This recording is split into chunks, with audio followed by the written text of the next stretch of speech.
ایرانی صدر Ebrahim Raisi, وزیر خارجہ امیر عبدالحیان اور دیگر افراد اتوار کے ہیلی کاپٹر حادثے میں شہید ہو گئے ہیں۔ حادثے کا شکار ہونے والے ہیلی کاپٹر پر ایرانی صدر کے ہمراہ ملک کے وزیر خارجہ بھی سوار تھے۔ آئیے جانتے ہیں کہ ایران کے صدر ابراہیم رئیسی کون ہیں، جنہیں ملک کے رہبر اعلیٰ آیت اللہ خامنئی کے متوقع جانشینوں میں بھی شمار کیا جاتا ہے۔ ہیلی کاپٹر حادثے کا شکار ہونے والے ایرانی صدر ابراہیم رئیسی 2021 سے اسلامی جمہوریہ ایران کے صدر تھے۔ 14 دسمبر 1960 کو ایران کے شہر مشہد کے ایک مذہبی گھرانے میں پیدا ہونے والے ابراہیم رئیسی قدامت پسند سیاستدان، اسلامی قانون دان اور مصنف بھی تھے۔ ابراہیم رئیسی نے مذہبی تعلیمات کا آغاز قم کے مدرسے سے کیا اور 20 سال کی عمر میں ہی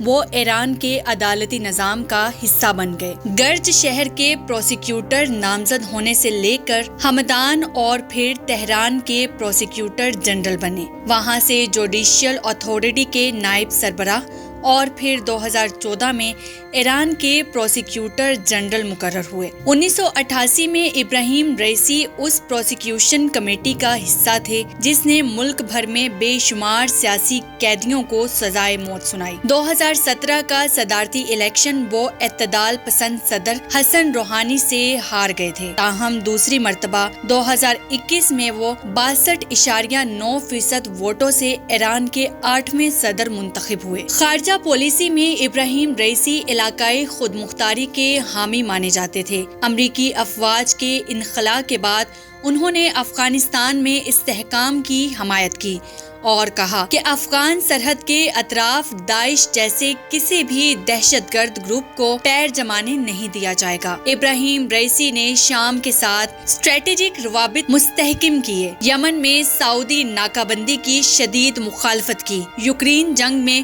روس کے حمایت کا اعلان کیا۔ 2023 کے دورہ چین میں صدر شی جن پنگ سے ملاقات کے نتیجے میں دونوں ملکوں نے 20 معاہدے کیے اور کچھ ہی دن بعد ابراہیم رئیسی کی قیادت میں ایران اور سعودی عرب نے 2016 سے منقطع سفارتی تعلقات بحال کیے۔ انہوں نے غزہ جنگ میں اسرائیلی جارحیت کی شدید مذمت کی اور کہا امریکہ کی مدد سے اسرائیل غزہ میں فلسطینیوں کی نسل کشی کر رہا ہے۔ پچھلے مہینے اپریل میں ہی صدر ابراہیم رئیسی نے پاکستان کا 3 روزہ دورہ کیا، جس میں دونوں ملکوں نے باہمی تجارت 10 ارب ڈالر تک بڑھانے کا عہد کیا۔ رئیسی کی نجی زندگی کے بارے میں بہت کم باتیں معلوم ہیں۔ ان کی اہلیہ جمیلہ تہران کی شاہد بہشتی یونیورسٹی میں پڑھاتی ہیں اور ان کی 2 بالغ بیٹیاں ہیں۔ ان کے سسر آیت اللہ احمد مشہد میں نماز جمعہ کی امامت کرتے ہیں۔